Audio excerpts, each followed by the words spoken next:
Përshëndetje të nderuar shikues të Radio Televizionit Kosovës. Ju përshëndes nga studio e emisionit më të ri të Radio Televizionit Kosovës, VOYAGE. Mbani mend këtë emër, VOYAGE, i cili në gjuhën franke do të thotë rrugtim. Ky emision do të rrugtoj çdo të diel në orën 16:30 në Radio Televizionin e Kosovës. Ky emision do të ketë trajtimin e temave kulturore, artistike, temave që lidhen me kulturën shqiptare, histori, trashëgimi kulturore, si dhe tema që lidhen me jetën sociale të qytetarëve të Kosovës. Të nderuar shikues, sigurisht mbet që jemi në prak, apo të themi në atë atmosferën e 10 vjetorit të pavarësisë së Kosovës, edicionin e parë të këtij emisioni do ta nisim pikërisht me një temë që lidhet me pavarësinë e Kosovës. Rrugtimi i Kosovës në 100 vjet për pavarësi. Sigurisht dua të them që përveç debateve në kuadër të emisionit VOYAGE do të kemi edhe reportazhe, dokumentare, si dhe kronika të zgjeruara që lidhen gjithmonë me tema që domethënë i trajtojmë në studio. Dhe sot fillimisht unë ju ftoj që ta ndiqni ju një emision dokumentar që flet për kontributin e elitës kulturore për pavarësinë e Kosovës. Çfarë kontributi kanë dhënë shkencëtarët dhe studiuesit e Institutit Albanologjik? Cili ka qenë kontributi i kineazëve, përkatësisht i Kosova Filmit? Cili ka qenë kontributi i shkrimtarëve si dhe letrarëve në përgjithësi për pavarësinë e Kosovës? Pra ju do të keni mundësi ta ndiqni këtë dokumentar, ku flasin 4 personazhe dhe pas në studio do të kemi një temë shumë interesante, pra rrugtimi i Kosovës në kontekstin historik për pavarësi me 4 mysafirë të cilët do t'i zbulojmë më pas.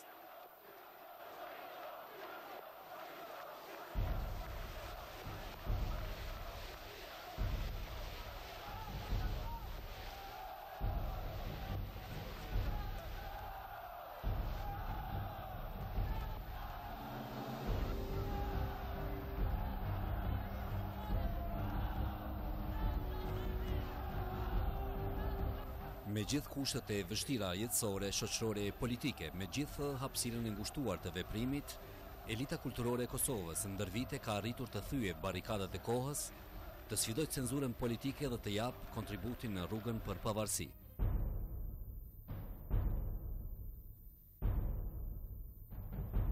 Intelektualet e Kosovës në forma të ndryshme kanë kontribuar ndër vite në sensibilizimin e opinionit për qëndresë dhe lirinë në Kosovë. Ndonë se kamufluar, lëvizja shqiptarëve të Kosovës kundër sistemit komunist jugoslav kishte filluar me njëherë pas luftës së dytë botërore. Sigurisht, ata që i prinin kësaj lëvizje ishin njerëzit e penës.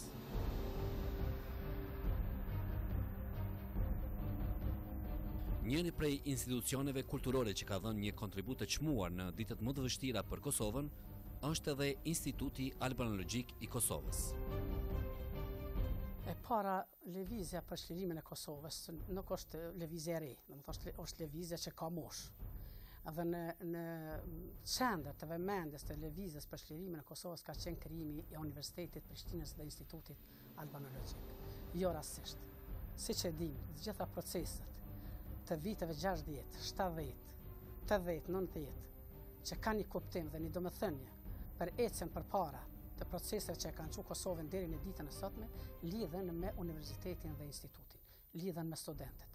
Jo rastësisht ata kanë qenë organizuesit e demonstratave të vitit 1968, 1981, 82 dhe të gjitha aktiviteteve tjera protestuese përgjatë 10 vjeçave tutje, domethënë edhe gjatë viteve 90. Dhe instituti edhe në luftën e fundit, edhe në luftën e fundit, luftën çlirimtare të Kosovës janë shumë pjesëmarrës student në këtë luftë.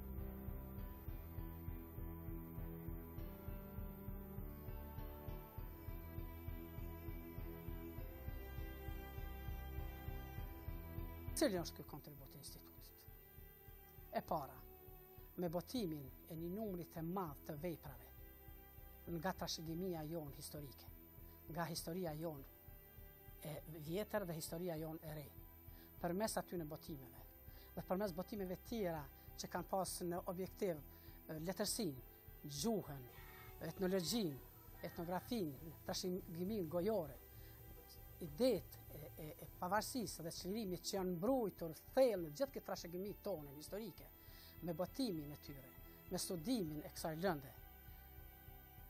Instituti Albanologjik është shndru në një frymëzues dhe në një mobilizues të vetdijes mbi shtetësinë e Kosovës, të vetdijes mbi lirinë, të vetdijes mbi çlirimin, të vetdijes mbi pavarësinë e Kosovës. E them me plot gojen, asnjë histori e re e Kosovës nuk mund të shkruhet dhe nuk mund të mendohet pa kontributin e madh të Institutit Albanologjik edhe të institucioneve tjera tona të kulturës së shkencës së të arsimit, por veçanërisht të Institutit Albanologjik, kontributi të cilit jo vetëm shkencor, po edhe politik e shoqëror është të jetë i madh. Sejt, mush me di se ku kam qenë? A din ku kam qenë? Në zapel poshtë në mbronit, atë kujtohet, edhe atë që t'jesht, edhe tash është djesht, edhe tash atje vjen era parë. Edhe njerëzit e teatrit në forma të ndryshme kanë kontribuar për pavarësinë e Kosovës. Ndonë se nuk ka pasur shumë krijues atë botë, do të thotë pas luftës së dytë botërore e këndej, pra në sistemin komunist, krijuesit kanë pasur filozofinë e vetë krijuese.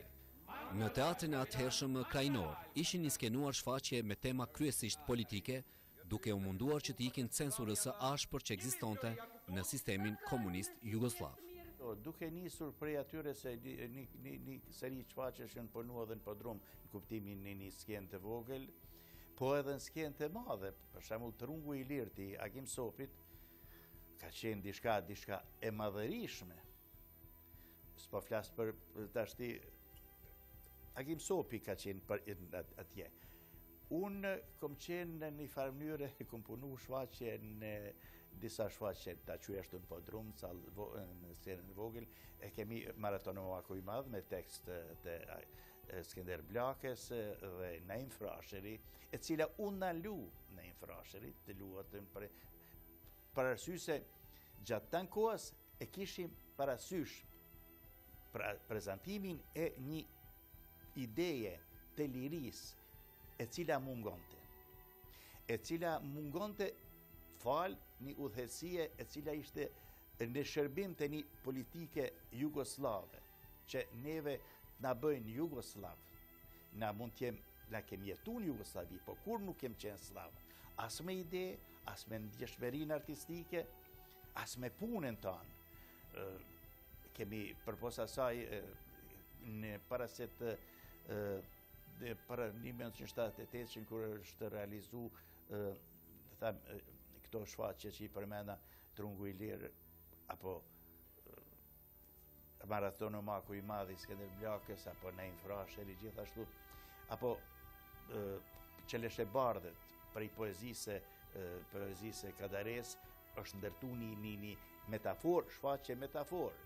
Do të thonë, edhe teatri ka pas është një derisa nuk u thy, bje fjala të viktimat e Tivarit, që ka qenë një farë kunore e intensave tona të flasim për Golgotën tonë.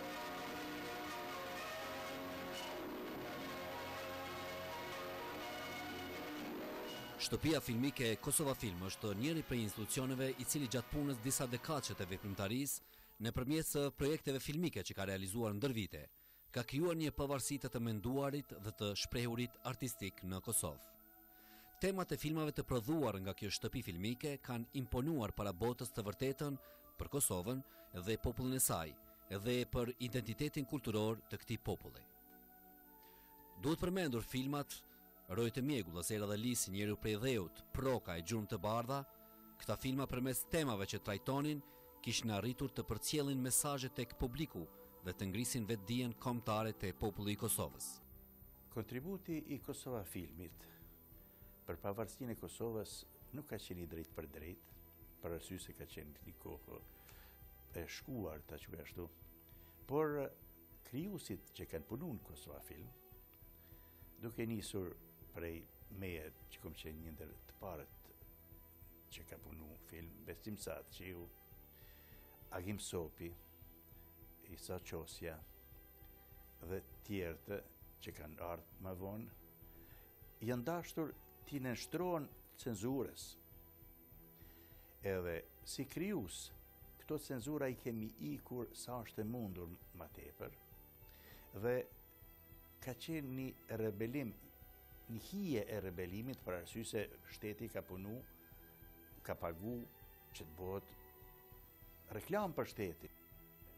Po e marrë një shembull tjetër të kur Pranvera Vonot, që ka qenë filmi im i parë në formatin e madh filmik, domethënë kinematografik, jo mundu që në kohën kur Jugoslavia dhe politika antishqiptare mundoi ta paraqesi kolaboracionistët e nacizmit, ditari i Fadil Hoxhës ka pas një qëllim tjetër. Por, unë si krijues jam mundu atë ditar ta ngrej në nivel më të lartë që ai popull ka luftu për liri. E kemi tjetrin Akim Sopi, që me filmin e tij i cili ju ndalu o dasht të flitet për te shumë që e ka qenë kur dëbimi i shqiptarëve në Turqi, ose filmi i Saqosjes ku e paraqet një fshat të humbur si metaforë. Kosova ka qenë si një fshat i humbur. Dhe mbi të gjitha, si kuror e kësaj, ka qenë ekzistenca e Kosova filmit. Se mas filmave që punoheshin në Kosovë, na paraqitshin neve si një territor i indianëve, filmat ishin si indian kauboj, dhe me ardhjen e krijuesve kosovar, ajo imazh u ndrru, dhe se cilin veti sa ishte e mundur, them, për arsye se një cenzurë kemi pas mbi kry. Kini librin e Bekim Femiut, kur flet për të një farë mënyrë qysh është shiku puna e krijuesve të Kosovës. Dhe mund të them me vetë faktin e ekzistencës së Kosova filmit. Tashti ajo bënte filma për Kosovën me krijues kosovar. Kjo ishte hapi i parë i vetëdijësimit.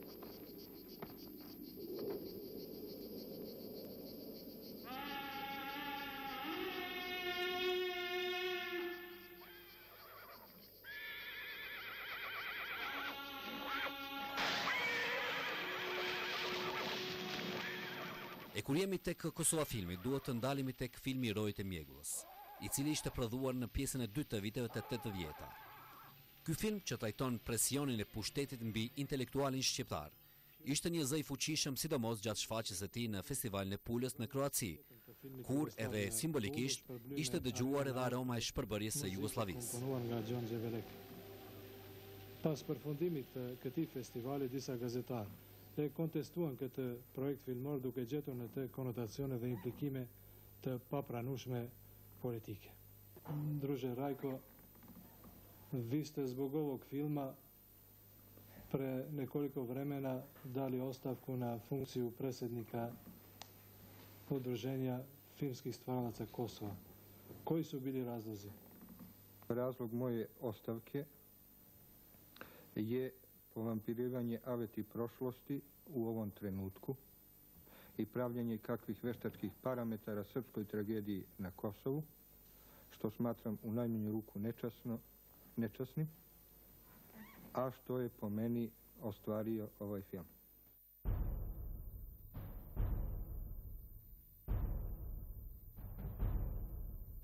Lëvizja dhe rezistenca e krijuesve, respektivisht letrarëve për pavarësinë e Kosovës, ka filluar që nga lufta e dytë botërore. Ishte periudha kur ministri i arsimit të Shqipërisë së asaj kohe, Ernest Koliçi, dërgoi nga Shqipëria mbështetje edhe në Kosovë dhe u hapën shkollat e para shqipe. Më pas, lëvizja për çlirim dhe rezistencë kishte vazhduar nga krijuesit dhe intelektualët në përgjithësi, duke i dhënë jetë rezistencës, identitetit dhe kulturës shqiptare. Po do dëshiroja të kthehesha pak më herët kur 1913 kur me shkatrimin e perandorisë osmane Kosova mbetet jashtë Shqipërisë, që e thash më herët, Shqipërisë londineze. Duhet nën sundimin klasik të Kralevines serbokratës slovene. Kralevines do të mbretërisë serbe, dhe nuk ka fare zhvillim kulturor në arsimor në Kosovë. Atë është përpjekje për kolonizim, përpjekje për shpërnguljen e shqiptarit. Kësaj kohësh është edhe memorandumi i Vaso Çubrilovicit. Edhe një poezie e Sad Mekulit e asaj kohe, dhe Akofaj shqiptari që jeton në këtë qiell, është si reagim ndaj këtij memorandumi. Bëhet përpjekje për zhbërjen e elementit shqiptar nga Kosova në tërësi dhe kolonizimin e Kosovës me Serb të sill nga rajonet të tjera të Jugosllavisë. Tash paramendoje gjendjen kulturore në atë kohë në Kosovë. Nuk ka fare, populli në mas të madhe është analfabet, i mbi 90%, ato elemente të pakta rezistuese ose burgosës ose vritën ose detyruan të ikin. Historia nga njerë ka paradokse. Pushtimi fashist i Shqipërisë dhe i Kosovës ndikon që ndodh diçka e mirë në Kosovë. Ernest Koliçi do të bëhet minister në qeverinë fashiste, natyrisht nuk duhet jemi krenar me këtë, por Ernest Koliçi nuk ka qenë nga bindjet fashist, duhet ta ketë qartë gjithkush, dhe është njëri prej prijatarëve të prozës, tregimtarëve të prozës përgjithsisht shqipe. Ndër vendimet e para që merr është dërgimi i mësuesve, flitet për një shifër, duhet mbi 200 mësues në Kosovë, dhe aty fillon themelimi i arsimit shqip në Kosovë. Natyrisht që pas luftës dytë botërore, termi çlirim për Kosovën nuk ekziston, sepse është një rirobrim. Fillon ajo fushata e famshme e mbledhjes së armëve koha e Rankovićit.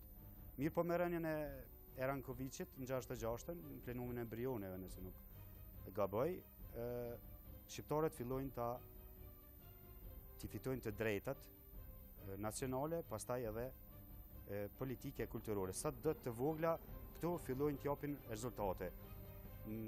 Letërsia shqipe në Kosovë lidhet me themelimin e institucioneve arsimore dhe kulturore. Për shembull, në 1949 themelohet Jeta e Re, nga Esad Mekuli, ndjeri, që është ndër shkrimtarët më të shuar shqiptar të Kosovës dhe përgjithsisht. Në 53-ën themelohet Instituti Albanologjik. Pastaj mbyllet për të rithemeluar në 67-ën, pas rënies së Rankovićit. Pastaj themelohet Universiteti i Prishtinës, për 70-ën, dhe kushtetuta e vitit 1974. Letërsia shqipe, e thash edhe më herët, ka pasur mision edhe çlirimin e shqiptarit edhe nga mentaliteti fisnor.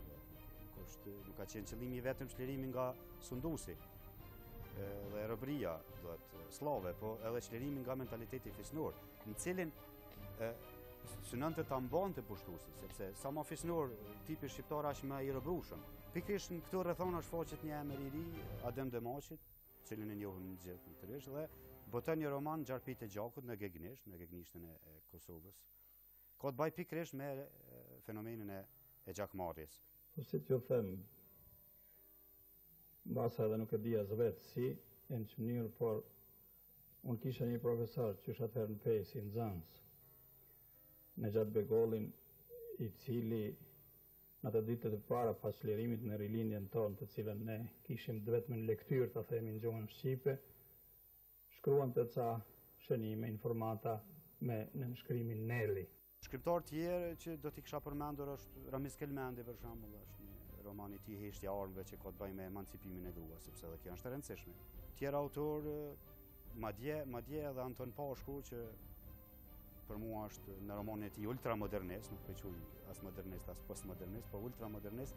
Edhe në romanin e tij kemi ideologji të fshehtë nacionale. Edhe kur përpiqet të kapërcehet ideologjia, të shkohet ka estetika, megjithatë ideologjia kombëtare është vazhdimisht e pranishme te autorët shqiptarë në Kosovë. Pse? Sepse gjithmonë letërsisë shqipe i ka parapri ideologjia. Në anë dytë ka ardhur estetika. Ne siç e dimë, letërsia është art, është estetikë, por pastaj mund të ketë edhe ide, mund të ketë edhe bindje aty, edhe propagandë dhe të gjitha, por në radhë parë është estetika. Në letërsinë shqipe, përgjithsisht dhe letërsinë shqipe të Kosovës, ideologjia i paraprin estetikës.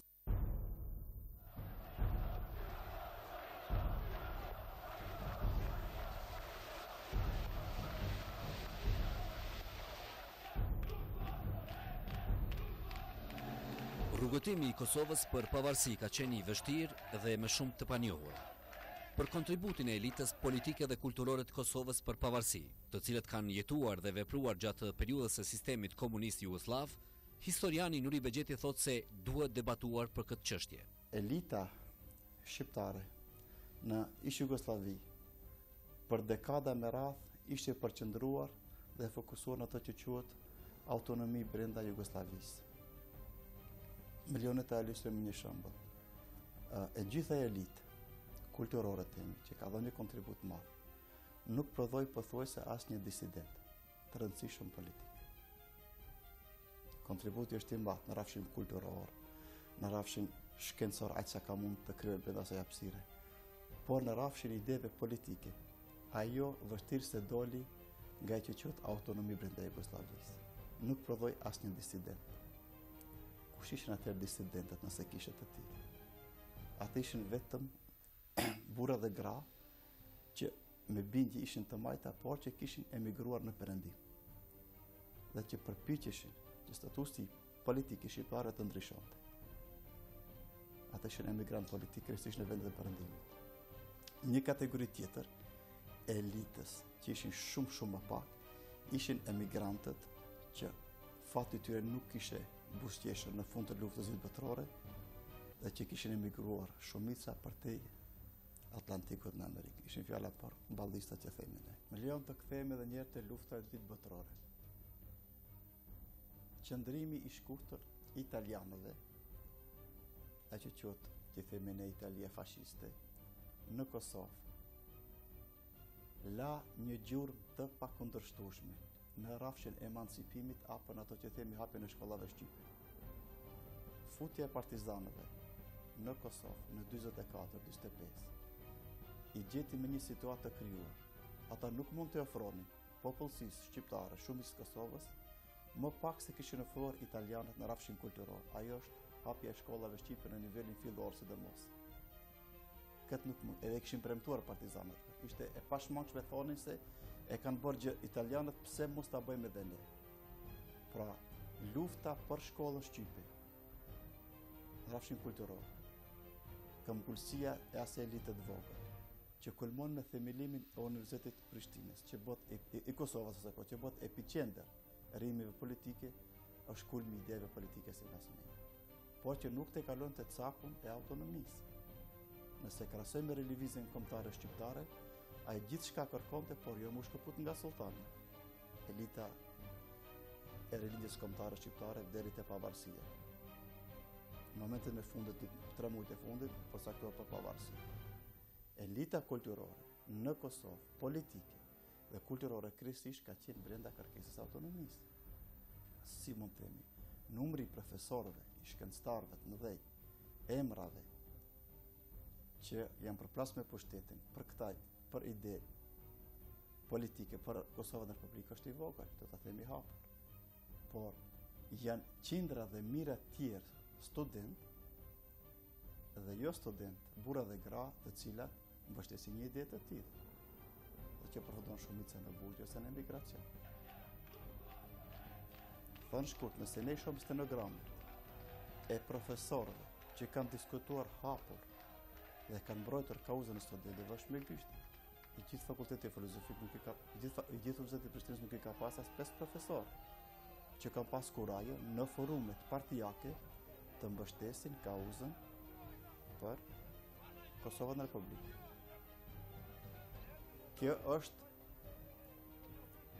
është e përket elitës në kërkesën maksimaliste brenda kufive të Jugosllavisë, po them, Kosova Republikë. Por kjo nuk do të thotë që kontributi i tyre ka qenë i vogël në rrafshin kulturor, është i madh. Kanë prodhuar vepra, krijimtari artistike, kanë bërë hulumtime.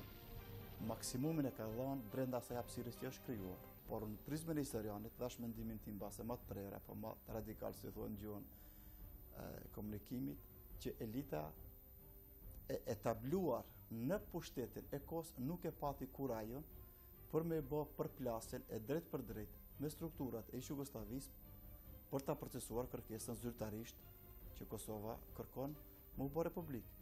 Nuk ekziston asnjë dokument, ju lutem, që elita politike e Kosovës të ketë shtruar në forume zyrtare të kuvendit të asaj kohe Krajimi Socialist Autonome të Kosovës, ku thotë që ne delegatët e kësaj kërkojmë avancimin politik të Kosovës.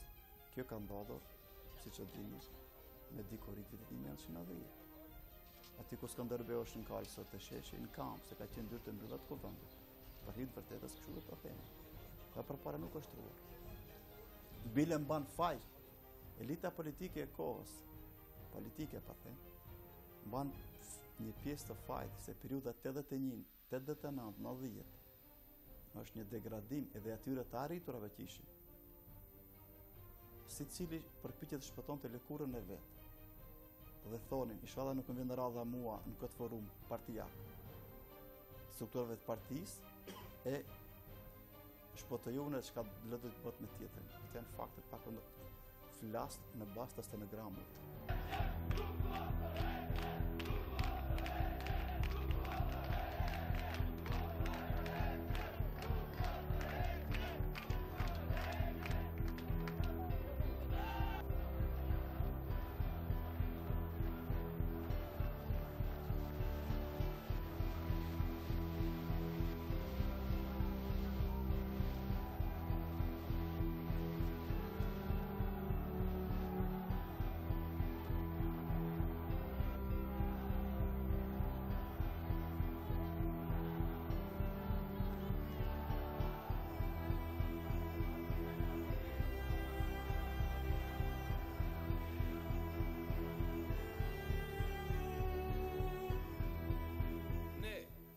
Udhëheqësit e popullit tonë të zgjedhur në mënyrë demokratike, nëpërmjet kësaj deklarate shpallim Kosovën shtet të pavarur dhe demokratik.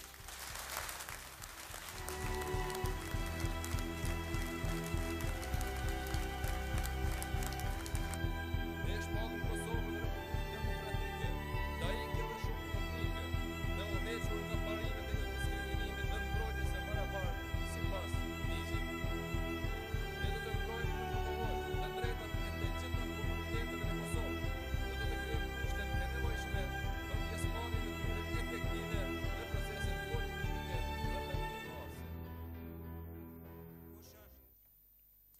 Shikues të nderuar, patët mundësi të shikoni emisionin dokumentar që ju solli pra disa informacione për kontributin e elitës kulturore ndër vite për pavarësinë e Kosovës. Ndërkaq, tani kthehemi diskutimin e studios. Ashtu siç u paralajmërova në hyrje të emisionit, sot në studio do ta kemi një temë shumë interesante që ka të bëjë me rrugtimin e Kosovës në kontekstin historik për pavarësinë e Kosovës, për pavarësi natyrisht. Me mua janë 4 mysafir, 4 njerëz të nderuar që më kanë nderuar që i kam në këtë emision të parë. Me mua është historiani Muhamet Muala, profesor, mirë se erdhën në studio. Përshëndetje, mirë se u gjetëm. Me mua në studio është Frashër Demaj, Frashër, mirë se erdhën, historian sigurisht. Ibrahim Gashi, historian, profesor, mirë se erdhën në studio. Mirë se u gjetëm, faleminderit. Si dhe profesor Milazim Krasniqi, filolog, mirë se erdhën në studio. Kam kënaqësi që ju kam sot këtu. Me që po e nisim me ju, profesor, me që jeni dhe historian, rrugtimi i Kosovës në një formë ai rrugtimi i dhimbshëm fillon, domethënë në periudhën e pavarësimit të Shqipërisë, domethënë rënja e Perandorisë Osmane, dhe Kosova mbetet jashtë kufive domethënë të Shqipërisë. Si ndodhi që Kosova mbeti jashtë këtyre kufive?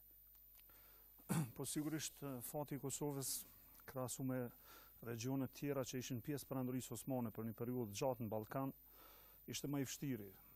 Rruga e shlirimit ishte më e gjata dhe në fakt Kosova mbeti jashtë trojave etnike pas një lufte të përgjakshme, luftës parë ballkanike, e cila ishte lufta e aleatëve ballkanike, shteteve të Ballkanit kundër Perandorisë Osmane, që përfundoi me disfatën e Perandorisë Osmane dhe me depërtimin e ushtrive osmane në ushtrive ballkanike në trevat që i zotronte Perandoria Osmane në ato që njihet Rumeli Perëndimore ose trevat e Ballkanit ose Evropës Juglindore, siç po i quajmë sot.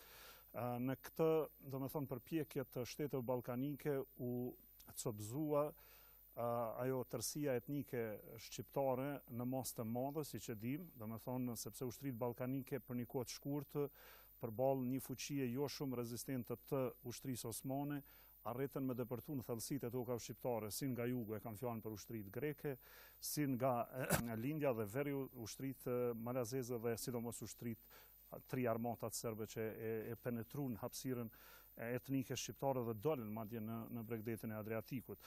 Dhe në këtë, domethënë, prishje kaq të madhe të status quo-s edhe territoriale edhe politike në Evropë, ndërhyn fuqitë e mëdha për ta përfunduar luftën e parë ballkanike, mirë po sigurisht që qajve Persia që u kriju në terren nga ushtrit balkanike, prodhoi konsekvencat drejt për drejta në tryezën e bisedimeve në konferencën e paqes. Në kontekstin e territoreve dhe natyrisht fuqitë e mëdha ishin të ndame në dy bloqe antagoniste se jemi në prag të luftës parë botërore dhe ato në konferencën e paqes, në konferencën e ambasadorëve në Londër kur bisedoi për kufit e Shqipërisë, pra një shteti shqiptar me insistimin e kryesisht të Austro-Hungarisë deri diku edhe të Italisë, po edhe Britania pati një qendrim asnjëns, u morën vesh që të ketë një Shqipëri autonome, po shumë e ceduar në territor dhe në këtë përballje të fuqive të mëdha atje dhe në një realitet domethënë faktik në terren që sollën ushtrit ballkanike duke i pushtu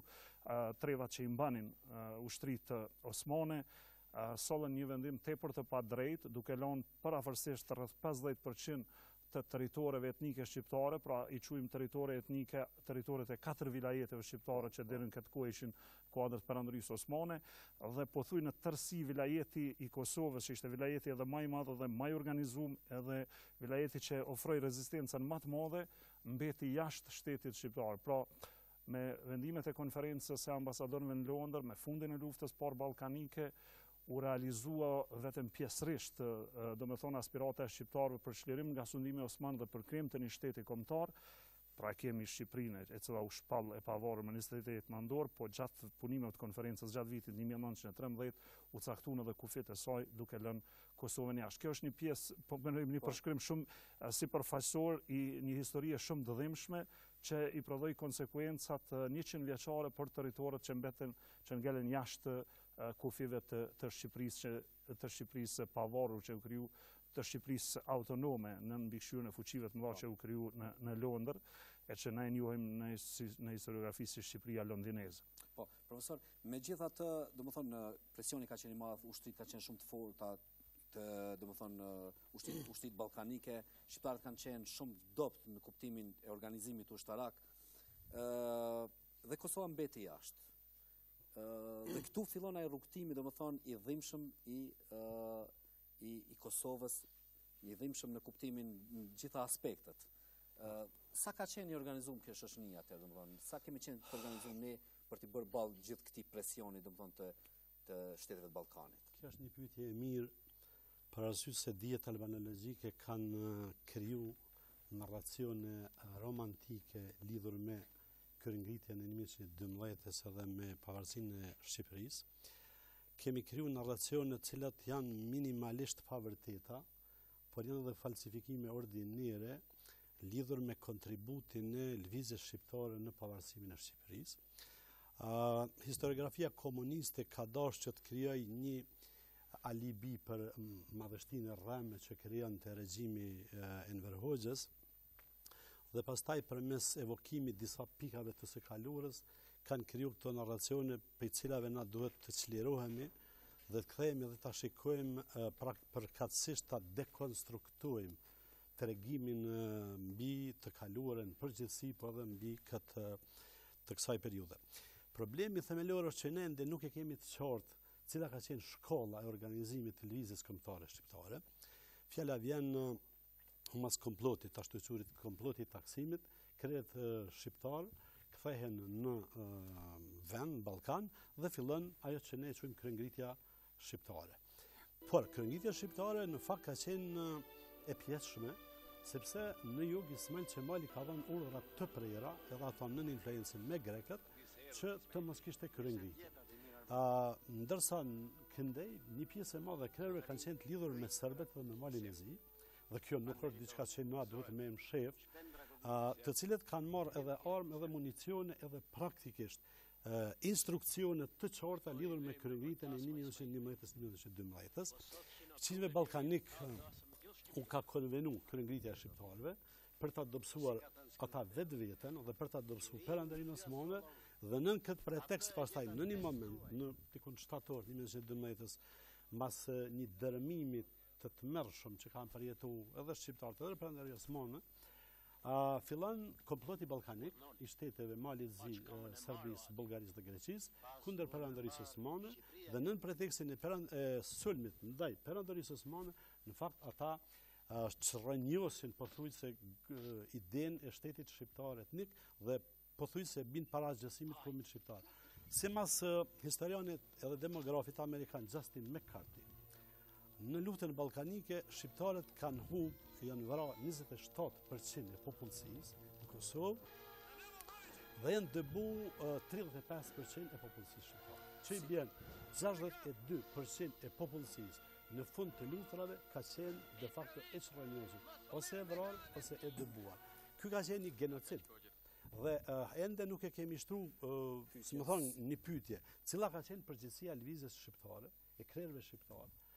Pse nuk janë dëgju me dashamirësi dhe me disiplinë, për shembull këshillat e Austro-Hungarisë dhe të Anglisë, por veçanërisht të Austro-Hungarisë, e cila ka insistuar në mënyrë kategorike që të mos fillonte kryengritja në atë kohë, për shkak se ishte rrezik se shqiptarët mbeteshin të zbuluar në raport me apetitet grabitçare pëqini ballkanik.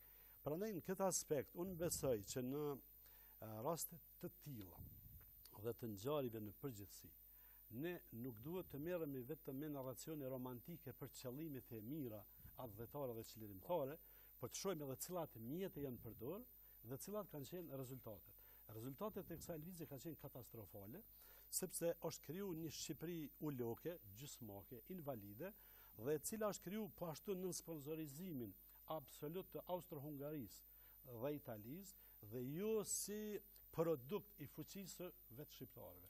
Prandaj në këtë aspekt besoj që jo vetëm historian, përgjithësi dijet albanazike duhet të kthehen këty në narracioneve, jo për të zhvlerësuar mundin, jo për të zhvlerësuar kontributet, por për ta pa realisht edhe këtë pjesë tonë të historisë, sepse këto narracionet e pavërteta, deformimet neoromantike, nacional romantike, më saktë, manena kanë krijuar një mënyrë të menduarit i cili neve shumë herë na ban me jetu në një botë paralele, jo plotësisht në pajtim me realitetin që ne jetojmë. Profesor, vjen edhe një periudha e luftës parë botërore, domethënë kur pas luftrave ballkanike, kur domethënë tokat shqiptare ishin coptuar, vjen edhe domethënë periudha e Austro-Hungarisë, kur në një farë forme shqiptarët prapë bashkohen, në Kosovë ka edhe një lloj administrate, unë sa di, domethënë në atë periudhë. A ndryshon realitetin me fillimin e luftës parë botërore në territorin shqiptar, kam fjalën? Fillimisht më lejon ta potencoj një fakt shumë me rëndësi për momenti i shpalljes së pavarësisë së Shqipërisë, respektivisht i kryengritjeve që i paraprin shpalljes së pavarësisë, në fakt profesori e përmendi një segment, trajtimin romantik të këtyre ngjarjeve nga konteksti historiografik. Dhe ajo është e vërtet është një segment. Mirë po duhet të jemi kujdesshëm mos po dalim segmentin tjetër. I kemi në fakt dy pole, një ekstrem dhe ekstremin tjetër. Duke dashur me kritiku një lloj historiografie narrative, siç e përmendi profesori, si duket po dalim në një segment tjetër ku mandena pikrisht është poli i kundërt i kësaj. Nëse situatën e shiqojmë në kontekstin e rrethanave, u përmend se shqiptarët nuk arritën vetvetiu ta krijojnë shtetin, është e vërtet, mirë po asnjë shtet i Ballkanit nuk arriti të pambarësohet vetvetiu. Rastin e ngjashëm e patën edhe serbët, edhe greket, edhe malazezët. Prandaj në këtë konteksti tjetër, për fat të keq, aleancat në Ballkan kanë funksionuar ose në bazë të parimeve fetare, ose etnike, ose gjuhësore. Shqiptarët mbeten prej këtyre kombinimeve pa dëshirën e vet, për arsye se nuk ishin pjesë e këtyre dhe ata u ndanë si viktim. Roli i tyre ishte viktim. Mos harrojmë se shqiptarët pa desht t'ja japim ngjyrën romantike kishin bërë kërkesa për ta krijuar një lloj koalicioni anti-osman së bashku me popujt tjerë. E kemi rastin e Abdul Frashrit, i cili i drejtohet Greqisë me rastin e themelimit të atij komitetin Janin për përkrahje. Mirë po, Greqia nuk e përkrahi për faktin se kishte pretendime dhe e kishte ndarë rolin e Shqipërisë si një lloj viktime. Prandaj, pa dëshirën e tyre, pikrisht në këtë konstelacion të forcave të lidhura në aspektet fetare, politike, gjuhësore, etnike, mbetën të tillë. Dhe ky është realiteti i cili e hasi Shqipërinë në fillimin e shekullit 20, në vitin 1912. Dhe ato kryengritje të cilat mund duken se qenë ka një lloj lajthitje, në fakt unë nuk pajton, jonë të inicuara nga vetë politika jo e drejt dhe politika e gabushme e gjënturgjve. Faktikisht, kryengritja e viteve 1910-19 jonë produkt i reflektimit të politikës jo të drejt gjënturke. Ne parim, nëse shiqojmë atë periudhë shumë të dhimbshme të fillimit të shekullit 20, mund të analizojmë kësaj. Shqiptarët në një masë të madhe të besimit islam, ideologjikisht do të kishin qenë aleati më i afërt me Perandorinë Osmane. Dhe Perandoria Osmane në këtë kontekst të forcave, kur po përgatitej ndarja e re e Ballkanit, do të ishte dukur shumë normale që aty në 4 vilajeteve t'ja u jepte një autonomi dhe të thoshte shqiptarët i kanë më të afërt në aspektin ideologjik spaku se jonë të lidhur me fe. Mirë po nuk ndodhi asisoj. Pse nuk ndodhi? Për arsye se politika gjënturke, e cila e kishte ringjallur nacionalizmin, i identifikoi të gjithë muslimanët me termin turk ose osman. E në këtë kontekst shqiptarët ishin më të goditurit, se s'kishin identitet. Dhe identitet në kuptimin fetar të vetëm, po ishin të ndarë në 3. Dhe kjo ndarje në këto 3 identitete fetare bënte që mos të pranohen ata si identitet kombëtar në veti. Kështu e kishte thënë edhe Bismarcku në Kongresin e Berlinit. Pra situata është bukur shumë e komplikume. Dhe unë mendoj se kryengritjet e vitit 1910-1911 janë produkt i nxitur nga vetë politika e gabuar osmane e nacionalizmit gjënturk, i cili e barazonte fen me kombësinë dhe në këtë kontekst shqiptarët ishin më të goditurit. Prandaj kryengritjet linden si rezultat i atyre fakteve të padëshirueshme për ta. Një herë ishte kriju një lloj bashkëpunimi, mirë po ma vonë gjënturqit e tradhtunat bashkëpunim, ndodhi ai reperkusioni i fuqishëm dhe shqiptarët me domos u detyruan në fakt të futen në rrjedhat ndoshta edhe të padëshirueshme të këtij realiteti. Pra ky është fakti. E tash, nëse i kthehemi luftës parë botërore. Luftës parë botërore, lufta e parë botërore do të pa në një kontekst më të gjerë, jo vetëm në kontekstin shqiptar. Në kontekstin më të gjerë është një luftë e nxitur dhe e nisur nga interesat e shteteve të mëdha, kuptohet, në një anë fuqive të boshtit, po pra Gjermanisë, Austro-Hungarisë dhe në anën tjetër Francës, Anglisë dhe Rusisë. Është e vërtetë se Franca dhe në fakt Gjermania edhe Austria në kontekstin për të marrë pjesë në rindamjen e re të botës, e kishte në fokusin e vetë edhe Ballkanin. Ballkani në fakt ishte interesi 2 fuqive, i Austro-Hungarisë dhe i Rusisë. Austro-Hungaria normalisht që në këtë kontekst e kërkonte një element për t'u lidhur, dhe ai element ishte elementi shqiptar, spaku, në kontekstin se nuk ishte slav. Ato që edhe shqiptarëve ju ka konvenuar, domethënë, ardha e Perandorisë. Çdo herë në politikë do të me ekzistu interesat përbashkëta për me lidh një lloj aleance. Dhe në këtë kontekst Austria na paraqitet, unë e them me një përgjithësi shumë të mbështetur burimore dhe profesionale që Shqipëria përveç këtyre rrethanave, domethënë të pavolitshme që ishin, është edhe produkt i politikës austriake. Është produkt i politikës austriake. Shqipëria e sotme të kufit që i ka. Shqipëria e vitit 1912, ajo asaj kohe. Dhe në këtë kontekst, interesi shqiptarëve është i lidhur me interesat e politikës austriake, e cila shqiptarët i shihte si një lloj mundësie, si një lloj parvani për ta penguar depërtimin austriak në këtë periudhë. Ka pasur, fuqi politike, kam fjalën në Austro-Hungaria, që edhe Kosovën ta fut në... Po mundem me mundëri, po frashin, po e lëm keq. Po s'mundem me kalu. Po s'mundem me kalu. Pak probleme. Nështë kemi prek një pikë tepër të rëndësishme dhe në fakt është ndarja e fatit Kosovës për i trungut shqiptar, po për mua, dhe më thënë, tendenca për të zhvleftësuar lëvizjen kombëtare shqiptare është totalisht e papranueshme, sepse nuk kemi të bëjmë me një lëvizje të organizuar dhe me një partneritet bashkë me ballkaniket kundër Perandorisë Osmane për asnjë arsye tjetër, përveç përpjekjeve për ndërtimin e identitetit dhe të shtetit kombëtar shqiptar.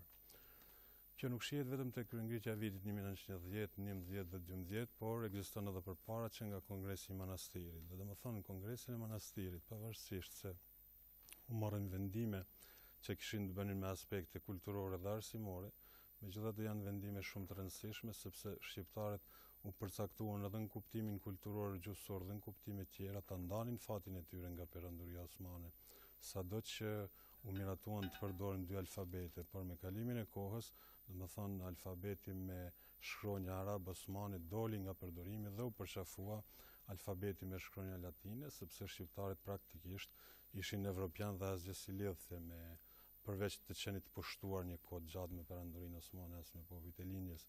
Kryengritja pastaj e vitit 1910 është një përpjekje shumë serioze për të ndarë fati i shqiptarëve me fatin e perandorisë osmane, por duke pasur parasysh raportin e forcave, atëherë është e mirënjohur në histori që shqiptarët psuan disfat në kryengritjen, sado që në fillim kishin disa suksese.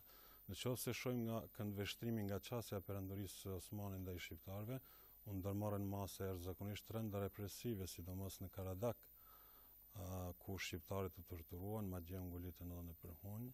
Dhe këto nuk është narracion, kjo nuk është nacional romantizëm, nuk është asgjë që këto janë fakte historike dhe kur flasim për fakte historike dhe për ngjarje të rëndësishme historike, natyrisht se duhet që referohemi burimeve e jo tekeve ose ndonjë koncepti tjetër që mund të jetë më tepër ideologjik. Pas shorjes së kryengritjes Kosovës, kryengritja shqiptare zhvendoset në malsinë e madhe në Deqiç atje ku shqiptar nga vilajeti i Shkodrës, kryesisht malësor të malësisë madhe, ngren krye kundër perandorisë osmane, madje atje ngritet flamuri kombëtar në majën e Deqiçit, për të vazhduar pastaj organizimi, po pra 19-ën, për të vazhduar pastaj organizimi dhe për tu përfshirë në kryengritjen e përgjithshme të vitit 1912. Ne jemi shumë të vetëdijshëm që kryengritja e vitit 1912 nuk ishte në nivelet më të larta të organizimit.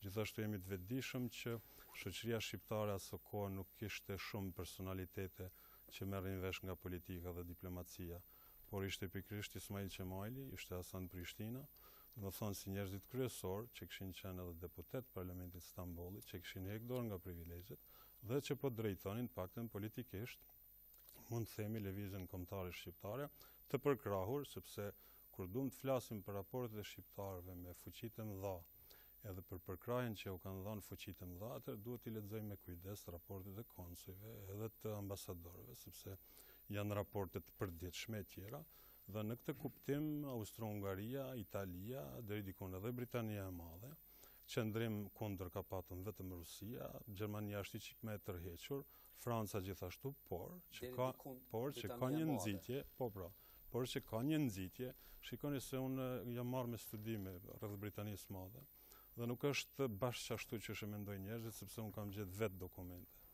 nga The National Archives, nga arkivat britanike, të cilat flasin për qëndrimin shpeshherë neutral të qeverisë britanike ndaj çështjeve të hapura, sepse në konferencën e ambasadorëve në Londër nuk ishte më problemi a do të jetë Shqipëria principat apo s'do të jetë. Ai ishte e vendosur. Atë madje kishte pranuar dhe diplomacia ruse se do të ketë një principat shqiptare.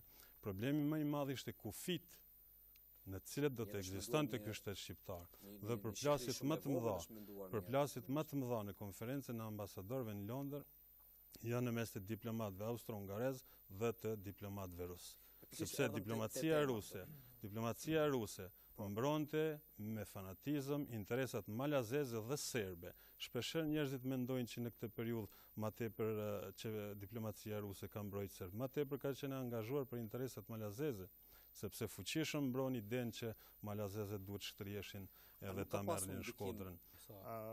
Nuk desha me tingëllu shumë edhe në ligjërat akademike kjo punë, po me që kom pas temë doktoraturës, ekskluzivisht çështja shqiptare është derivat, është produkt i përplasjeve përkatësisht i rivalitetit madh të dy blloqeve. Ne po harrojmë se çështja shqiptare është epilogu i asaj që njihet si krizë, si çështje lindore, që ka filluar në fillim të shekullit 19. Dhe ato që po thot Frashi është e vërtet, po duhet me unis për një pozicioni që perandoria osmane ka dhuru toka jo me dashjen e saj, toka shqiptare, sepse ato janë tokat perandorisë osmane. Po perandoria osmane ka hyrë në një krizë, në një periudhë të tatpjetës madhe të fuqisë së saj gjatë shekullit 19, në një përballje, domethënë me lëvizjet nëpër provinca për shkputje, dhe jemi në një periudhë kur Perandoria Osmane definitivisht shumë artificialisht mendimin e fuqive të mëdha, kryesisht Britanisë dhe Francës, për shkak të pozitës strategjike që kontrollon dy ngushtica shumë strategjike edhe sot e kësaj dite. Kalojmë te lufta e parë botërore. Po, jemi te lufta e parë botërore, është në një farë mënyrë gati jemi në epilogun e asaj çështjes lindore, që secila nga fuqitë pretendonte me marrë çat trashëgiminë osmane në Ballkan. Dhe përballë kësaj, Rusia është më aktive në parafrimin e shteteve ballkanike, të cilat tashmë e kishin fituar pavarësinë, domethënë që të gjitha, domethënë ishin shtete të pavarura, dhe u desh një aktivitet i dendur i diplomacisë greke në fillim të shekullit, i diplomacisë ruse, për t'i bashku domethënë shtetet ballkanike, dhe në fillim të vitit 1912 kemi krijimin e Aleancës Ballkanike. Pra pas cilës qëndron te Rusia, domethënë janë aktivitet të drejtë për drejta diplomatëve rus në Beograd dhe në Sofje për t'i ofruar Serbinë dhe Bullgarinë dhe për ta krijuar Aleancën. Në këtë situatë, e tha edhe profesor Mola, shqiptarët nuk kishin ndonjë protektor. Perandoria Osmane u soll keq me shqiptarët. Ajo madje edhe kur u fut luftën e parë ballkanike, nuk e shfrytëzoi, domethënë fuqinë e kryengritjes shqiptare, nuk i shfrytëzoi as çato grupet vullnetare që synonin me mbrojt territorin e vet, kemi rezistencë në Mërdare, kemi rezistencë në Kumanov, kemi rezistencë në Iber, domethënë Perandoria Osmane nuk e shfrytëzoi fuqinë ushtarake të shqiptarëve, pra shqiptarët mbeten të vetmuar pa dashjen e tyre, ndërkaq shtetet ballkanike i kishin shumë të qarta llogaritë e tyre. Shqiptarët nuk hynin në asnjë kombinim në aleancë me ata, sepse në kuadër të çasoj marrëveshjes Aleancës Ballkanike ishte edhe një aneks i fshehtë që parashihte ndarjen e territoreve shqiptare pas pushtimit të hapësirave shqiptare, dhe gati ashtu vepru, mos të kishte ndërhy. Domethënë diplomacia perëndimore në krye me Austrinë, Gjermaninë dhe Italinë në konferencën e Londrës, ne do ta kishim një epilog tjetër për shqiptarët, shumë më fatal se Kosova nuk është mundur të shpëtohet. Po, vetëm ta rikthejmë edhe një herë në përsaktësim disa çështje. Puna e parë është që narracionet e kësaj natyre kanë një rrezik, na jemi të lirë secili me shfaq mendimin e vet, por ka një rrezik edhe imoral. Për shkak se amnestojnë genocidin e shteteve ballkanike ndaj shqiptarëve, duke fol ton kohën për Perandorinë Osmane dhe për Gjën Turqit, harrohet një fakt i pazhdukshëm, që shtetet ballkanike, Serbia në rend të parë, edhe Greqia, po dhe Malizi, kanë kry genocid në luftën ballkanike ndaj popullit shqiptar. Unë përmenda që 62% e popullsisë shqiptare zhduk lutat ballkanike. Ndërsa, për shembull, Gjën Turqit kanë pas, qeverisje të keqe, kontradiktore, kanë tralltu kauzën me cilën mekanizëm, por Gjën Turqit kanë pas represion në masat represive, por nuk kanë kry genocid ndaj shqiptarëve.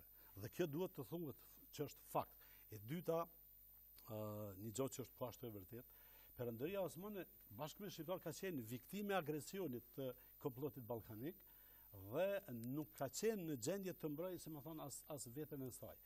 Unë absolutisht në asnjë rast nuk e amnestoj as Perandorinë Osmane, por as lëvizjen shqiptare, sepse ka pas dobësitë e veta për cilën kanë fol historianët jo komunistë, dhe historianët që nuk punojnë me teza të historiografisë slave. Por problemi themelor është të krijojmë një hierarki të narracionit. Nëse nisemi nga dobësia e lëvizjes, është e vërtetë që ajo dobësi ka ekzistuar për shkak se ka qenë në lëvizje e cila nuk ka qenë mjaftueshëm e organizuar dhe kompakte, dhe për këtë ka fakte, sepse për shembull preng Big Doda. Për shembull Big Doda ka dashur me bërë Republikën e Mirditës nën protektoratin e Rusisë. Fjala vjen. Prandaj ka qenë lëvizje totalisht e përçame. Ismail Qemali ka pas kauzën e vet në jug, këta tjerë si Stasi Buletini, Reza Kurezi, këta tjerë politikat e veta. Problemi themelor është të krijojmë një hierarki të narracionit. Ndaj shqiptarëve është kryer genocid në lutat ballkanike, kjo është e para. E dyta, lëvizja shqiptare me gjithë energjinë që ka investuar ka psu disfat katastrofale. E treta, Shqipëria është kriju prej Austro-Hungarisë dhe Italisë dhe aleatëve të tyre për të mos e lënë Rusinë dhe satelitet e saj me dalë në Adriatik, dhe ju për një çështje humanitare, dhe pastaj mbetet po ashtu përgjegjësia perandorisë osmane që ka qenë, si më thonë, e verbër në ndryshimet e mëdha gjeopolitike dhe gjeostrategjike që ka ndodhur në botë dhe ajo nuk e ka kapur ritmin, nuk e ka kapur ritmin dhe domthon ka qenë viktim edhe vet pastaj. Pra unë jam për këtë lloj narracioni kritik me dekonstruktu mitet, të cilat na i kemi kriju në një periudhë kur kemi pas nevojë për mobilizim nacional për luftën për Kosovën, por tash nuk e kemi më këtë hall. Tash e kemi një problem tjetër, një qasje kritike shkencore ndaj gjitha ngjarjeve, sepse prodhimi edhe matejshëm i narracioneve nacionale romantike, po them, ne po na vazhdon me na bë me jetu në një botë paralele. Edhe sot besoj do të bisedojmë edhe për problemet e Kosovës. Të njëjtat narracione nacionale romantike dominojnë në disa pjesë të Kosovës. Këtu jemi të paqartë, domethënë këtu zoti Krasniqi ju nuk keni logjik historike, domethënë këtë rast po vjen shumë keq. Po vjen keq. Dhe po mundoni po mundoni të hedhni faj. Unë nuk dyshoj që ti ke lexuar histori, por s'ke studiuar histori dhe kjo është problemi. Unë jam filolog, sjam jashtë asaj. Dhe ku e gjen të gjithat kompetencë, me gjithë të kompetencë flisni për narracionin, për nacional romantizmin. Po narracionet janë pjesë e diskursit. Fati i keq i kësaj shoqënie është që ju jep mundësi njerëzve me shprehja të gjithologjinë që e bartin gjithkund me veti. Askush nuk e tha të paktën në këtë debat, për këtyre kuadrave që janë profesionist, që fuqitë ballkanike nuk bën gjenocid ndaj shqiptarëve. Kjo është e mirënjohur. Po nuk e tha që bën. Por edhe perandoria osmane ka bërë masakra ndaj shqiptarëve mas kryengritjes vitit 1990, mas kryengritjes Kosovës. Prandaj tendenca për ta shfaqë perandorinë osmane si shpëtimtarit shqiptarëve, për ta shfaqë anë blok, na e dim më mirë se kush çfarë niveli kishte televizja kombëtare shqiptare, por nuk është për të zhvlerësuar në ato përmasa që pretendoni ju. Mandej, bashkëpunimet natyrisht që kanë ekzistuar, sepse anmiku i anmikut tim është miku im. Kur kush nuk e mohon që ka pas bashkëpunimin ndërsjella. Momentet caktuara ka pas bashkëpunime edhe me osmanet. Momentet caktuara ka pas edhe me malazez. Është Isa Boletini që është udhëheqësi i kryengritjes Kosovës që strehohet te Malzi. Pastaj janë ble edhe armë edhe prej Serbisë. Frasher, por au sharu se unë ju lasë nuk sharu sepse kjo nuk shiko. Kjo nuk e zbe. Po se zbe në një mënyrë kjo lëvizjen kombëtare shqiptare. Dhe tendenca për mini hin hatër nështë neotomanizmis. Po, s'ka lidhje me ato, por ti paragjykime, nuk është paragjykim, kjo të shiti, po shfaqesh këtu si... Unë veç po të alëzëj që kjo është qasja kritike. Me këtë logjik, nuk është qasja kritike, ne e për qasja kritike, nuk ka asnjë problem. Por jo me zvetsu kështu me fund pusit lëvizjen kombëtare është totalisht në momentin këç, kur është prit mu kororizu me sukses kryengritja e përgjithshme, dhe me pas një shpallje të pavarësisë madje në Shkup, lëvizja shqiptare ka dëshmu një fragmentarizëm, ka dëshmu një fraksionizëm të qartë. E thojnë edhe diplomat të huj, e thojnë edhe historian. Po ne jemi të qamë sot mërburë. Sot jemi të qamë lëmë parajshemi. Kur kushtë të rëmë shef. Ama që vleftësimi i lëvizjes është totalisht të papranueshme. Po të regojmë dopsitë e saj. Se si rezultati dopsive ka katastrofa. Shqiptarët të ishin iniciatorë, se ti pa faktorin e mbrëmshëm të asnjëherë nuk ke mujt me fitu pavarësinë. Si ka mundësi kjo? Ama tash kjo është... Mirë, profesor, po shkem në mënyrë kronologjike, domethënë pas përfundimit të luftës parë botërore, kur domethënë Austro-Hungaria humb luftën faktikisht me gjitha latët e tyre, prap Kosova mbetet domethënë ripushtohet nga Serbia. Si ndodhi, domethënë që dhe pse ndodhi që fuqitë e mëdha prap Kosovën ja lanë Serbisë? Ja lanë prap Serbisë pikrisht për faktin se çështja e Kosovës edhe shqiptarëve thash duhet shiqohet në një kontekst pak më të gjerë. Dhe para përfundimit të luftës së parë botërore kemi një marrëveshje quhet marrëveshje fshehtë e Londrës e marsit të vitit 1915, ku fuqitë Franca, Anglia, viti 1915, po 1915, mandej lidhen për luftën e parë botërore pas përfundimit, për ta profituar në anën e vet Italin i kishin premtuar prapë gjbërjen e Shqipërisë. Atë Shqipëri që kishin pranuar më herët në vitin 1913, tani kishin premtuar Italisë në mënyrë që ta kthej në anën e tyre. Pse Italia nuk ishte deklaruar do të jetë në anën e fuqive të Antantes apo në anën e fuqive të Boshtit. Dhe çka ndodhi në këtë kohë në konferencën e paqes në Paris, shqiptarët u dut të harxojnë bukur shumë energji, bile ta rikthejnë atë Shqipërinë e vitit 1913, për arsye se nuk e kishte fatin e sigurt, dhe mendoj këtu prap përkundër vullnetit edhe dëshirës se tash Austro-Hungaria nuk kishte më ajo që e kishte mbrojtë, se e kishte humb luftën edhe kishte pushuar se ekzistuari, atëherë prap elementi shqiptar, unë nuk e shiqoj vetëm kontekstin se fuqitë e mëdha, është edhe elementi shqiptar bukur shumë me rëndësi faktor, e kemi një organizim, përkundër faktit që Shqipëria po ecte ngadalë e kishte fillu një jetë kësaj, Italia e kishte fitu në bazë të asaj marrëveshjes të mshef të Londrës të drejtën mbi qeverisjen e Vlorës dhe Himarës, bile edhe një pjesë bukur të jugut të Shqipërisë deri te Gjirokastra atje, dhe në këtë kontekst ajo pretendonte për me kriju një lloj protektorati gradual me Shqipërinë. Dhe në këtë kontekst, domethënë, shpërthimi i luftës së Vlorës, kur shqiptarët u organizuan, edhe ishte një sinjal bukur i fortë për konferencën e paqes në Paris, që ata nuk pranojnë Italinë edhe të tjerët më, dhe në momentin kur Italia e kërkoi prap mbështetje në atë marrëveshje, përgjigja e diplomacisë evropiane ishte jo e patet nuk mujtet me mbajt. Andena, fati i Shqipërisë u vulos në konferencën e paqes në Paris. Çka ndodhi me trevat tjera, me Kosovën? U rikthye ajo skema e vjetër e vitit 1913, bile Serbia me pretendimet e saj nuk ishte e kënaqshme prap dhe kishte kriju një vizë strategjike. Ajo nuk e pranonte këtë kufinin që ishte vu nga fuqitë e mëdha dhe ishte fut në krahinën e lumes, Kuksit, Hasit, e konsiderante si një lloj vije strategjike e cila në një farë mënyrë i tregonte pretendimet e saj, apetitet e saj. Në këtë kontekst të mbetjes së Kosovës jashtë territoreve, pas luftës së parë botërore, e kemi organizimin e parë politik, ta quajmë të natyrës politike, formimin e Komitetit për mbrojtjen e Kosovës, një komitet i udhëhequr nga Hoxha Kadri Prishtina, të formuar me 1 maj të vitit 1918, është një përpjekje e parë e shqiptarëve, prap faktori shqiptar i cili jepte një sinjal edhe për Evropën edhe për vizë tjera, ndoshta nuk kanë pas fuqi, po megjithatë ishte një lloj sinjali, një lloj indikacioni se diçka po veprohet. Prandaj në këtë kuptim ne thamë edhe më herët, nuk ishim të përkledhurit e Evropës, është e kuptueshme ajo. Mirë, po në këtë kontekst pra kemi tashni përpjekje për çlirimin e territoreve që kishin mbetur në sundimin e Serbisë ose mbretërisë serbokrate slovene që u kryuar në atë kohë, dhe Komiteti për mbrojtjen e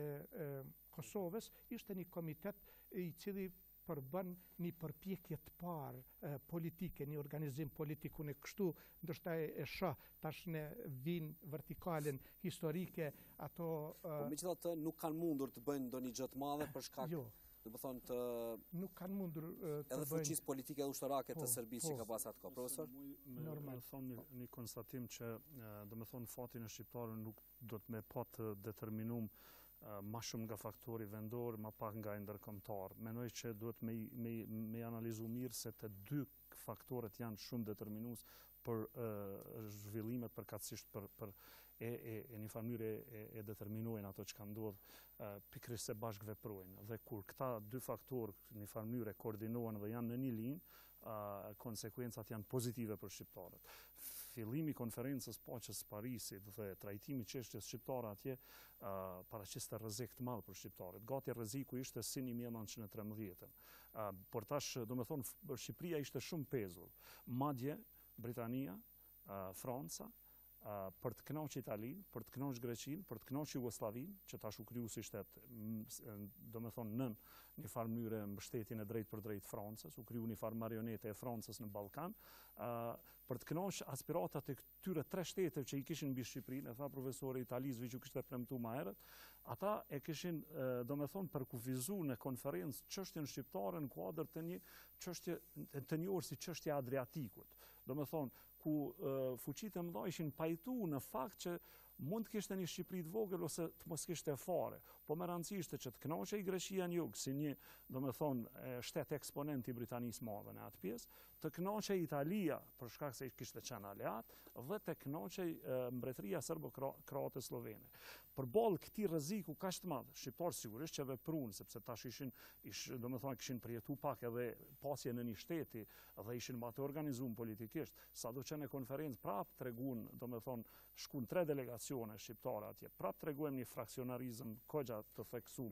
Megjithatë, domethënë fati jon u zgjedh me ndërhyrjen e Shteteve të Bashkuara të Amerikës dhe presidentit Wilson, si një fuqi që kishte determinuar epilogun e luftës së parë botërore në favor të Antontës. Pas hyrjes në 1917, Shtetet e Bashkuara të Amerikës i dhanë epilog dhe daljes Rusisë i dhanë epilog në favor të Antontës. Dhe tash ardha e presidentit bile përshkruajnë gazetat e kohës, ardha e presidentit Wilson në konferencë në Paris ishte madhështore. Ai erdhi me një 2000 veta prej Shtetet e Bashkuara me ekspertë të llojeve të ndryshme dhe krejt gazetat jepnin atij sepse ai ishte në një farë mënyrë njeriu më i fuqishëm në konferencë. Ishte edhe një forcë përveç forcës ushtarake dhe forcën morale që rrallë herë kërkohet në diplomaci, po ishte vlerësu se ai nuk ishte pjesëmarrës. Shtetet e Bashkuara të Amerikës dhe Wilsoni nuk ishin pjesëmarrës në këto pazare që ishin bërë. Ka fakte historike që Wilsoni domethënë ka këmbgul që definitivisht ka shumë po janë katër në kuadër të asaj, ato aprovohen në fillim të konferencës ku hyn edhe e drejta e kombeve për vetëvendosje. Në mesin e 14 pika u koshte edhe krijimi i lidhjes kombeve të tjera. Po faktet ka zgjidhur jo me filmin, mos më lidh çfarë është Shqipërisë me pikërisht. Domethënë Wilsoni madje i premtoi delegacionit të shqiptar që ishte në Amerikë në krye me Fanolin në një takim gati të rastësishëm që e pati Fanoli me ta derisa po mbajej fjalimi vjetor i presidentit në Vermont dhe po ktheheshin në njëjtën anije, u taku dhe pati një audiencë shkurtë Noli me të dhe ja kërkoi ndihmën. Ai tha, janë decisivisht fjalët e Wilsonit, thotë, unë kam një zonë konferencë dhe ato do ta përdor për të mirën e Shqipërisë. Po si e kreu këtë ndikim Wilsoni? E kreu duke e bind Britaninë e Madhe që të mos e mbështet Francën dhe të mos e mbështet Italinë dhe që të mos ketë pazarin kurriz të një kombi që nuk ka të përbashkët me këto shtete asgjë. Amerikanët atëre kanë shpëtuar Shqipërinë. Definitivisht kjo është provune, janë shkruar. Bulgaria ka Amerikanët e shpëtuar. Dhe me insistimin e Amerikës në dhjetor të vitit 1920, Shqipëria bëhet anëtare e lidhjes kombeve. Domethënë shumë shpejt e antarëson lidhjet kombeve, domethënë diplomacia amerikane bën presion thjesht për t'ia siguruar tërësinë edhe sovranitetin. Megjithatë në Kosovë ndodheshin domethënë shpërngulje shqiptarëve, ka qenë një periudhë e errët pas përfundimit të luftës së parë botërore. Frashër, pas përfundimit të luftës së parë botërore dhe marrjes së vendimit që Kosova do të mbetet prapë pjesë e Serbisë mande edhe pra pjesë e mbretërisë SKS e cila u formua pas përfundimit të luftës së parë botërore, dhuna dhe represioni serb janë shtu gjithnjë më shumë. Ka pas gjenocid. Dhe presioni është bën në mënyra të ndryshme, ke parasysh dhe tendenca e Serbisë ka qenë me shpopullu Kosovën, sepse sa më shumë që bën të presion, atëherë shumë shqiptarë që nuk ishin gjendje të përballënin atij presioni, atëherë ata bëjnë lëvizje duke u shpërngul kryesisht për Shqipëri, por një pjesë jashtëzakonisht e madhe edhe për Turqi. Edhe ka marrëveshje gentlemane jugoslavo-turke, më duket e 38-s është edhe e firmosur në mes të Turqisë edhe për shpërnguljen e shqiptarëve, sepse edhe Turqia përfitonte, realizonte diçka sepse duke quar shqiptarët nga Kosova dhe viset tjera shqiptare që mbeten jashtë Shqipërisë, neutralizonte element jo tursh në Turqi dhe shqiptarët që shkonin prej këtu atje nuk mund të ndjeshin si shqiptarë përveç si shtetas turk, dhe në anën tjetër realizonte interesat e saj edhe Serbia, sepse kjo periudha mes dy luftrave botërore njihet dhe si periudha e reformës agrare dhe kolonizimit të Kosovës. Shqiptarët duke u shpërngul vendet e tyre i kanë zonë serbët dhe malazezët, dhe serbët dhe malazezëve qeveria e Beogradit ju ka dhënë tokë aq sa kanë kërkuar. Dhe kjo periudhë kam një pyetje profesor për ju. Si kemi arritur të mbjetojmë si popull në Kosovë, kam fjalën, edhe pasi do të thonë mbetëm jashtë kufive të Shqipërisë, si kemi arritur të mbjetojmë si popull nga ky presion i madh, nga kjo shpërngulje e madhe, nga kjo dhunë e madhe që ka qenë do të thonë mbi popullin e Kosovës. Është e çuditshme. Ka herë mendoj që me logjikën e historisë nuk shpjegohet. Ndoshta nataliteti i madh. Sepse mas luftës së parë botërore, Jugosllavia ishte një shtet shumë i fortë dhe fillojnë projekte të tëra për dëbimin e shqiptarëve. Dhe ato projekte kanë kulmuar edhe me projektin e Çuprillëviçit dhe elaboratin e Ivan Driçit, që ishte edhe më ambicioz dhe shkonte edhe për coptimin e Shqipërisë. Dhe ky projekt fillon të realizohet në vitin 1938, për vitin 1941 Hitleri sulmon Jugosllavinë dhe Jugosllavia shpërbohet dhe ashtu shqiptarët ngelin në vendet e veta, një pjesë në fakt janë dëbu, kanë shku. E njëjta gjë ka ndodhur në 1999, po të mos ishte ndërhyrja ndërkombëtare, ne sot s'do të ishim besoj këtë studie, po do të ishim refugjat gjithandej. Pra në momente të rrezikshme kur kemi ardhur, si më thonë, me mbështet për muri, kanë ndodhur ngjarje të cilat i kanë pengu këto projekte. Ajo që gjithmonë personalisht mendoj, a je historian, a filolog, a je kovaç, një gjë duhet me ditë. Armiku ma i tmerrshëm i një shqiptarëve ka qenë dhe ka metë bota panslave, panslavizmi dhe Serbia si eksponenti direkt i saj. Këto plane nuk kanë përfundu as Kosovën e sotme, sepse Serbia ende farkon plane për ta, si më thonë, shkatru Kosovën edhe për të bën një revansh tjetër ndaj shqiptarëve. Prandaj po them gjithmonë duhet ta majmë fokusin tek kjo aftësia jonë për t'i pa gjërat ashtu si janë. Në botën në cilën jetojmë, kjo botë që po globalizohet, shumë gjëra kanë ndryshuar. Shumë popull të së kaluarës, në cilët mund të kemi pas armiqësi, sot s'kena minimum s'kemi armiqësi. Por serbet që kemi, për cilët, si më thonë, besoj që do të ishte edhe debati, ndoshta pak më shumë për Kosovën, janë ende armiku në potencial dhe ideologjia e tyre e panslavizmit ende është kërcënuese për Kosovën, sepse janë me dhjetra elaborate, dokumente të institucioneve shtetërore, si të mbretërisë jugoslave, si të Jugosllavisë së Titës, si të Jugosllavisë Miloševićit, cilat planifikojnë të njëjtën gjë. Derisa mund dalë te Jugoslavia Titos, më njëherë pas luftës dytë botërore.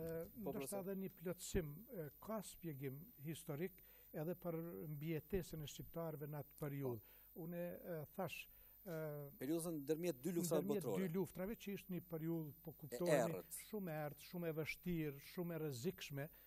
Thash e kemi mos të harojmë se është një segment, na po flasim vetëm për aspektet e gjenocidit që është e drejtë, po flasim ndoshta edhe për rezistencën shqiptare, po ndoshta duket pak e pa kuptim, po ka tendenca edhe në ato rrethana, sa do të vështira për një organizim politik që duhet t'i mban shqiptarët aty. E përmenda Komitetin për mbrojtjen e Kosovës. E kemi organizimet politike, sado që në primesa fetare në sens ishin edhe kombëtare, formimin e xhamietit, ishte një parti politike e cila e mbajti gjallë paka shumë me atë potencial që pat e Nejib Dragës e formume, e Ferhat Dragës ma vonë, edhe pse kishte komponent islame, pse ndryshe nuk mund të regjistrohej si parti nacionale. Shkollat janë lejuar, domethënë mejtepet, a? Janë dy mejtepe, është mejtepi i pari princit Aleksandr, mbretit Aleksandr, dhe tjetri është Isabeu, që është me karakter fetar. Megjithatë e nxorri një lloj potenciali. Mandena, në këtë periudhë kemi edhe lëvizjen kaçake, mos harrojmë që është edhe një lëvizje e fuqishme, edhe ajo ndikoi në një farë mënyrë në vetë identitetin tonë, në një farë lloj ndalje të kësaj shpërngulje ose të krimit të një lloj vetbesimi. Me fjalë tjera, nuk mund të neglizhohen edhe të kalojnë sy mbyllazi vetëm shpëtum në sajë të fatit. Normal. Ka pas një organizim brendshëm, domethënë profesor. Ka pas, unë shpjegoj me fakte se historia nuk është narracion, mas pari është shkencë, dhe shkenca ka mbështetje. Që to gjana që themi e kanë një mbështetje, jo në një masë, na duhet me marrë parasysh në mes dy luftrave, cili ka qenë niveli shqiptarve, niveli i tyre kulturore, shoqërore, tjera. Megjithatë, domethënë nuk mund të kalohet sy mbyllazi. Ka pas disa tendenca, ka pas disa organizime. Lëvizja kaçake është diçka e veçantë, është një tendencë për mbrojtjen e vetë pragut të shtëpisë, identitetit. Pra, nuk mund të kalohet vetëm me një fakt, pa i përmend edhe këto. Me që po shkojnë shumë shpejt minutat, profesor, po ndalim pak tek Jugoslavia Titos, domethënë shqiptarët e Kosovës në Jugosllavinë e Titos. Me një pas luftës dytë botërore ka qenë po ashtu një lloj represioni madh. Vetë lufta e dytë botërore është një dramë në vete për shqiptarët. Edhe pse ka sjellë të mira, ndoshta për shkak për faktin se domethënë ajo e ndërpreu ato që tha profesori, e ndërpreu çatë valën e shpërngulljeve dhe të gjenocidit dhe projektet që ishin antishqiptare në thelb i ndërpreu së realizuari dhe filloi një luftë kundër një armiku tjetër tash, filloi një organizim i rezistencës, domethënë e cili organizim shqiptarët i gjetë të ndarë në dy krah.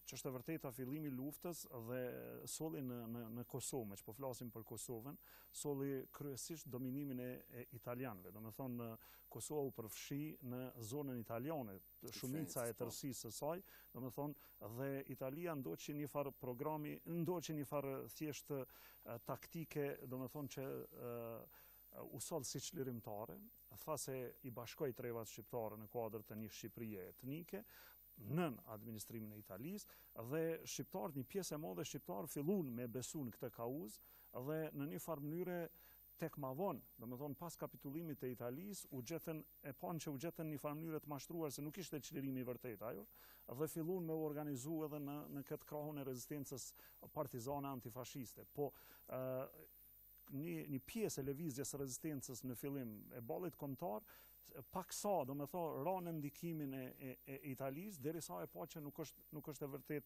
ajo lloj e lëvizjes së rezistencës. Mirë, po dhe krahu tjetër që veprojnë kuadër të lëvizjes partizane, lëvizjes nacional shërimtare, që udhëheqen nga komunistët, edhe ky në fund të luftës u ndjej mashtrum njësoj. Domethënë se pa që është rreshtuar në një lëvizje e cila megjithatë nuk e ka në projekt çlirimi nacional shqiptarëve, po e ka në projekt për fshirjen e shqiptarëve prapë në Jugosllavi. Pra, edhe pse Kosova me vendimet e konferencës së Bunjajt në fund të 43-s, fillim 44-s kishte deklaruar se mbas mbarimit të luftës do të përcaktohej për të ardhmen e saj me një referendum përgjithshëm, prapë që ta komunistët ku rreshtuan shqiptarë gjatë 44-45-s, pjesa më e madhe u rreshtu për krah lëvizjes antifashiste nacional shqiptare, pra të partizanëve, me shpresën se do të ndodhë që ai vetë përcaktimi i shqiptarëve me një referendum. U lujt loja pastaj në fillim 45-s në mënyrë shumë mjeshtrore Jugoslavia ndoqi një skenar që duke e provokuar një lëvizje të rezistencës në Drenicë, edhe lëvizje e cila erdhi për shkak të mosave represive dhe një lloj gjenocidi që filluan me kryp partizanët atje, filloi lëvizja e Shaban Polluzhas dhe kjo u mor si pretekst i mjaftueshëm me u vendos një administrim ushtarak në Kosovë që me e privu Kosovën nga çajo e drejta për me u vetë deklaru për fatin e saj, qysh ishte garantuar në Bunjaj. Dhe për pasojë kemi procesin e Prizrenit, pastaj që u thirrën vetëm disa përfaqësues krajina, gjëja se s'mund të bëjë referendum në gjendje ushtarake, sepse shqiptarët po e rrezikonin, domethënë fitoren e aleatëve, po donin me rikthy reakcionin e tjera, ishte ky narracion i komunist dhe jugoslav për me e mbajt Kosovën. Edhe thjesht mbetet në Jugosllavi. Dhe Kosova mbetet në Jugosllavi. Ky është versioni më i shpejtë që mujta më thonë. Po, se e di që në Serbi, pastaj Jugosllavi. Sigurisht që kjo periudha, e thojnë edhe kolegët ndoshta, po 45-68 është periudha zymë për shqiptarët, ata nuk realizuan ndonjë të drejtë në kuadër të çasoj Jugosllavisë, e cila tha që do t'i zgjidhë çështjet nacionale, që popujt do ta kanë të drejtën, domethënë e një rujtjes edhe afirmim emancipimit të një domethënë të deklamimit të një identiteti kombëtar kulturor. Për shqiptarët kjo ishte shumë, domethënë si përfaqësore, këto të drejta shkonin deri në një shkollim të mesëm, do të thotë u hapen shkolla fillore dhe të mesme. Tek në fillim 60-ta u fillun me u hap edhe disa degë të Universitetit të Beogradit në Prishtinë, disa shkolla të larta që prodhuan megjithatë një emancipim dhe nxorën një elitë të hershme, domethënë intelektuale, e cila u bë promotore e proceseve të rëndësishme pastaj. Po prap fati, do me thonë, kur Jugoslavia kishte plane, Serbia në kry me Rankovićin, në fakt, me ministrin e brendshëm të Jugoslavisë atë botë, kishte plane, do me thonë, me suprimu edhe qatë pak autonomi kulturore të shqiptarëve, ron ndesh me ambicjet e tij për të arritë fuqinë e Serbisë në kuadër të asaj federatës jugoslave, që ishte megjithatë një federatë që nuk kontrollohej vetëm nga Serbia. Titoja, do me thonë, për trujt karrigen e vetë e goditi Rankovićin në plenumin e Brionën në 66-ën, dhe kjo... Që ka dhe një kthes tani. Kjo prodhoj një kthes, ku mund të vazhdojnë kolegët, do me thonë, prodhoj një kthes pozitive për shqiptarët, pra u hapen do perspektiva. Besoj, e tha profesor Ibrahimi, po është mirë për opinionin të i shikus të bëjmë një sqarim. Veç mos të kthejmë mbrapa. Jo, veç me një fjali do të kthejmë mbrapa, sepse ballistat dhe ata që bashkëpunon me fashizmit e kanë pa doktrinën fashiste si mundësi për realizimin e interesave të tyre. Interesit të bashkimit të Kosovës dhe viseve tjera me Shqipërinë. Në asnjë mënyrë nuk mund t'i quajmë me atë që kemi në më e gjuhët tradhtar. 74. Gjithashtu, edhe partizanët në Kosovë nuk mund t'i quajmë tradhtar sepse e kanë pa konceptin partizan dhe të qenit pale përbashkët me blokun antifashist si mundësi.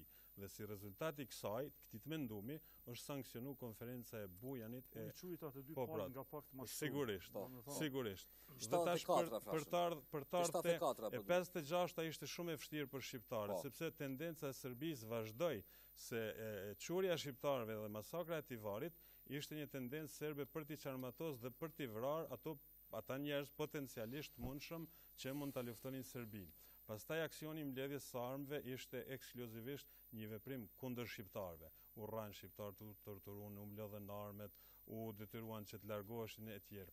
Vjen 68-a si një mundësi, një rikëndellje e shqiptarëve me demonstratat e vitit 1968, të cilat dhanë disa efekte pozitive, sepse filloi pak të frymoj ma lirshëm në Kosovë, deri te kushtetuta e vitit 1974. Për mua kushtetuta e vitit 1974 krijoi bazë politike, juridike dhe kushtetuse që të vazhdohesh pastaj me dy korrikun, e të vazhdoj me 91-ën, të vazhdoj me 92-ën, të bëj lufta UÇK-s edhe të vjen 2008-a si shkas. Po, me që mire bëne një përmbledhje të shpejtë, profesor. Kam një interpretim se historianët janë të obsesionuar me datën, po mundohem me të regu një lloj tipologjie të lëvizjeve shqiptare në këtë periudhë. 3 tipe të lëvizjes kanë qenë. Lëvizja e parë ka qenë irredentiste, ajo që përmendi profesori dhe Komiteti i Mbrojtjes Kombëtare të Kosovës.